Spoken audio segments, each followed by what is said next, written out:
thank you. Now, back to business, bro. So, we know Caitlin Clark got this quad injury, dog. Now, I did a video about 4 to 5 days ago, kind of dissecting this thing because a doctor had put this post on Twitter right when this thing went down. So, shout out to this athletic doctor, Jesse Morris, man. He dropped this. Now, we made a whole video about this, right? He stated Caitlin Clark appears to have re-aggravated her right adductor groin strain. Recent developments suggest Caitlin Clark may be pursuing independent medical care beyond the Indiana Fever's organizational medical staff, marking a significant shift in her injury management approach following recurring groin problems that have limited her availability throughout the season. The situation emerged following Clark's latest right adductor groin strain, which represents her third significant injury episode since the season began. Medical expert Dr. Jesse Morris provided detailed analysis of her condition, explaining that groin strains involve slow-healing tissue that remains susceptible to re-injury and requires constant engagement during any leg-based athletic movement. Morris emphasized the challenging nature of adductor injuries, noting that even extended rest periods of several weeks may prove insufficient for complete recovery. The trick part about a groin strain is that they are very slow-healing tissue, easy to re-injure, and consistently required for anything involving the legs. Sometimes even shutting them down for a couple weeks isn't enough. Right then and there, you know this is serious, bro. This is serious, bro. Shutting them down for a couple weeks isn't enough. He stated, I had a good luck with injecting these specifically. His assessment highlighted successful treatment protocols involving stem cell injections at the specific attachment point where the adductor longus tendon connects to the pelvic bone, particularly when traditional anti-inflammatory treatments like platelet-rich plasma prove inadequate. The medical expert's analysis included a critical assessment of current treatment protocols, stating that whatever medical interventions the organizational staff was implementing appeared unfortunately not enough. This professional evaluation suggested significant deficiencies in the current approach to Clark's injury management and recovery planning. Coach Stephanie White's recent press conference comments provided insight into evolving medical consultation plans. White indicated that Clark would meet with doctors early in the week to undergo additional testing before formulating a comprehensive treatment plan. The coach confirmed Clark would not be available for Tuesday's game against the Liberty, representing continued uncertainty about her return timeline. With injecting these specifically at where the adductor, usually longus tendon, attaches to the pelvic bone with stem cells. Initially, as weaker and inflammatory options like PRP are usually not strong enough and cause too much downtime. These are quite common in NFL players. Now, this is the part I really need y'all to listen to, bro. This part right here. They stated whatever the medical staff is doing. White's statement that Clark would see some doctors rather than specifying team medical staff raised questions about the nature of these consultations. The phrasing suggested potential involvement of external medical professionals beyond the organization's standard medical team, indicating a broadened approach to her injury evaluation. Observers noted significant differences between this medical approach and previous injury episodes. Earlier treatments appeared to rely primarily on organizational medical staff, while current plans suggest pursuit of second and third medical opinions from specialists potentially associated with NBA-level professional sports medicine programs. The decision to seek external medical consultation follows a pattern of recurring injury problems that have prevented Clark from completing 5 consecutive healthy games throughout the season. Right here. They stated whatever the medical staff is doing right now, it is unfortunately not enough. It is not enough. Yes, bro. He went on record and told you it is not enough. That leads me to believe Caitlin Clark has lost all faith in the damn medical staff. Oh, yes. Oh, yes. She has lost all faith. Now, Stephanie White went on record and said this. This unprecedented availability record for a player of her caliber has raised questions about the effectiveness of existing medical protocols and injury prevention strategies. Clark's injury history reveals a concerning timeline of recurring problems affecting multiple muscle groups. Beginning with an initial left groin strain, she subsequently yesterday in the press conference. Now, I reacted to this too, y'all, but I want y'all to listen to this before we get into this tweet that I came across real quick. So let's play this. Scott Agnes stated, Fever coach Stephanie White says Caitlin Clark plans to meet with doctors early this week, and then they'll formulate a plan. So Caitlin Clark is not expected to play this Tuesday.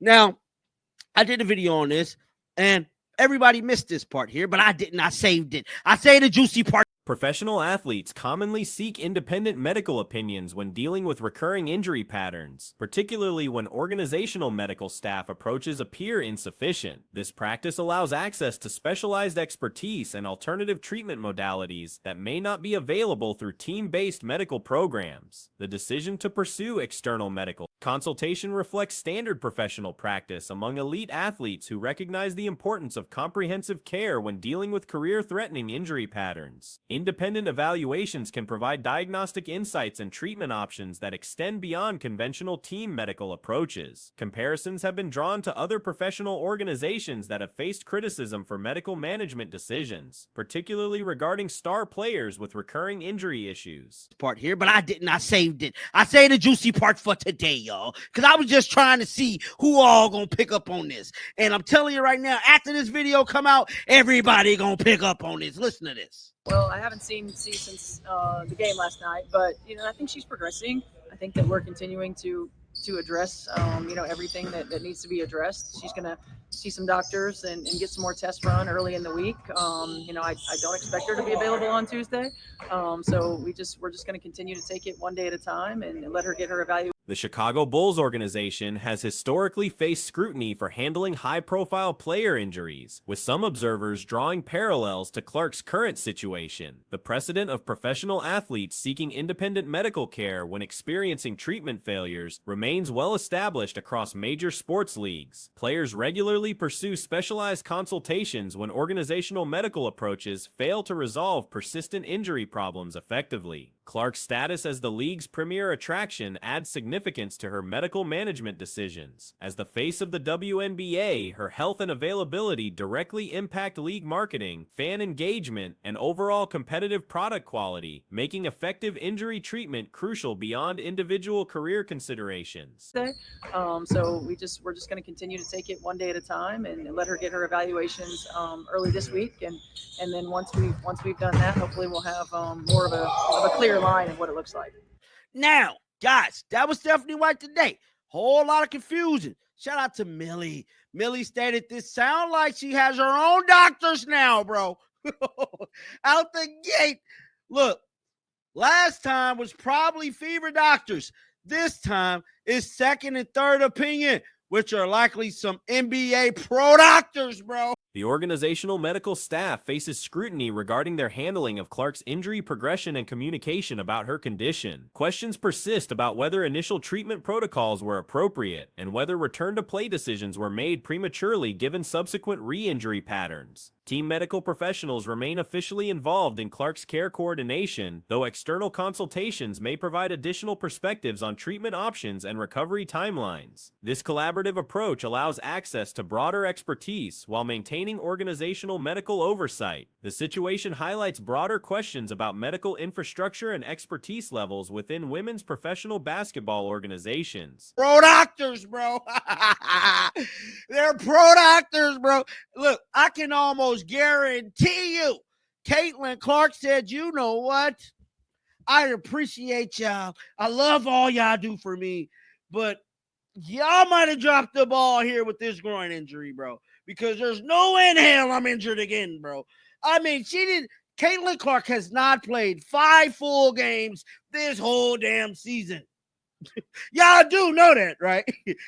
The ability to provide elite-level sports medicine care comparable to established male professional leagues remains an ongoing challenge for newer or smaller sports organizations. Moving forward, the effectiveness of expanded medical consultation approaches will be evaluated based on Clark's recovery progress and long-term injury prevention success. The precedent established by seeking external medical expertise may influence how other high-profile players approach injury management within the league. The ultimate resolution of Clark's injury problems and the success of alternative medical approaches will likely impact organizational medical policies and potentially influence other players' decisions regarding independent medical consultation when dealing with persistent injury issues. Recent discussions have emerged regarding coaching philosophies and their impact on star player performance within professional basketball systems.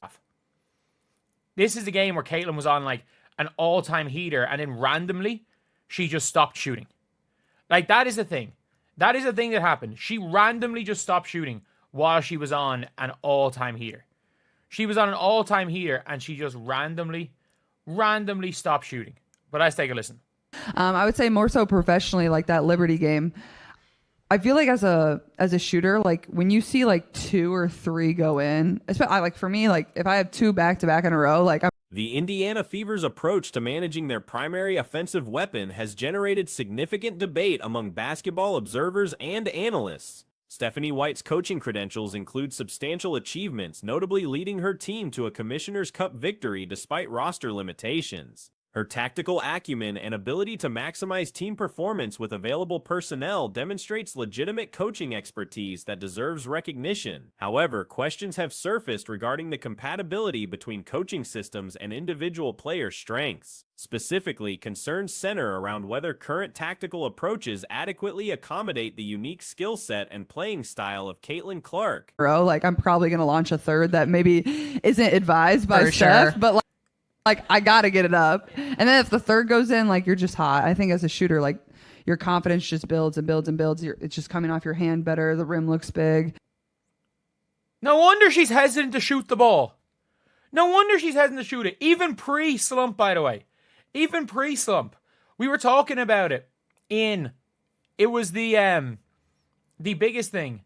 The biggest thing was, during a recent game against New York Liberty, Clark demonstrated exceptional shooting performance, connecting on 5 three-pointers during the first half. This hot streak represented the type of momentum that typically defines elite shooters and creates significant advantages for their teams. Despite her exceptional shooting display, Clark's shot attempts decreased notably in subsequent periods. This pattern suggests potential tactical adjustments that may have limited her aggressive approach during peak performance periods.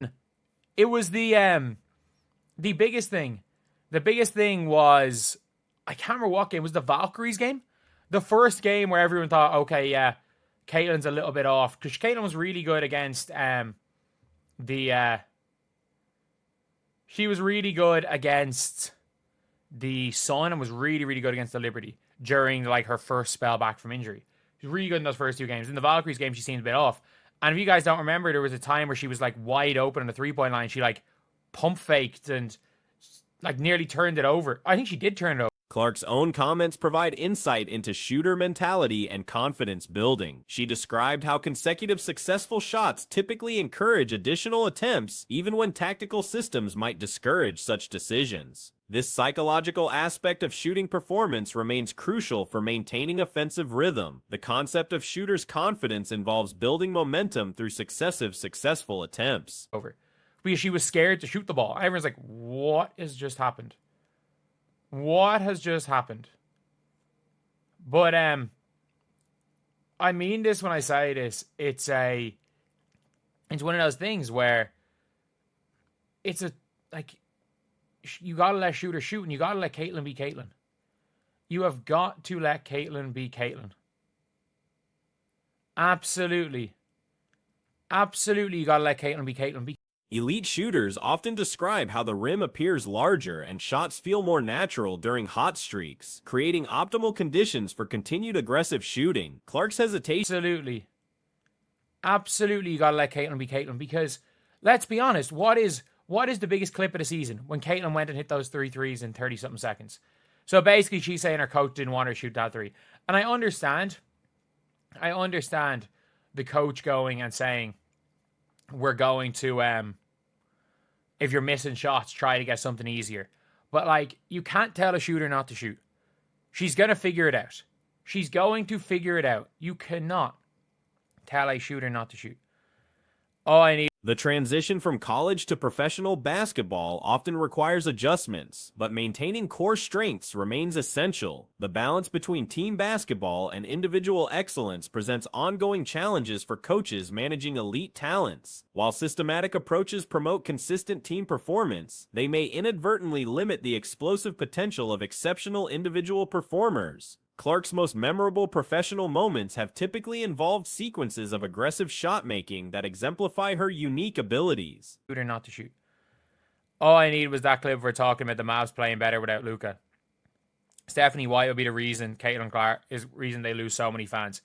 I think Stephanie White in general is going to be I think she's going to be like go down as the Paul Westhead. And I stand by the Fever should make a choice between Stephanie and Caitlin. Let's be real. These highlight reel performances generate fan excitement and demonstrate the entertainment value that draws audiences to women's basketball. Coaching philosophy differences become apparent when considering risk tolerance for difficult shots. Some systems prioritize shot selection efficiency over individual expression, while others embrace calculated risks from elite performers. The comparison between professional and college approaches reveals important distinctions. I don't see any scenario that they choose Stephanie White and they don't choose Caitlin Clark. But I think there has to be some sort of an ultimatum, because for the good of basketball, we can't see Caitlin Clark second guessing jump shots. We can't see Caitlin Clark like being scared to shoot the ball. Like, that's not good. That's not good. Like, she's basically said, oh, Clark noted that college success often depended directly on her shooting performance, creating natural incentives for aggressive shot selection throughout games. Professional basketball introduces additional variables including teammate capabilities, defensive schemes, and tactical complexity that may influence individual shot selection decisions. However, these factors must be balanced against maintaining player strengths and confidence. Clark's playing style combines elements reminiscent of multiple basketball legends, including Magic Johnson's court vision with extended shooting range capabilities. Like, she's basically said, oh, Steph didn't want that after the third shot. So, that crazy session of play? That crazy shot over Stewie? All that stuff that only Caitlin Clark does in the WNBA? Apparently, no, the new coach doesn't want that. And I understand the logic of,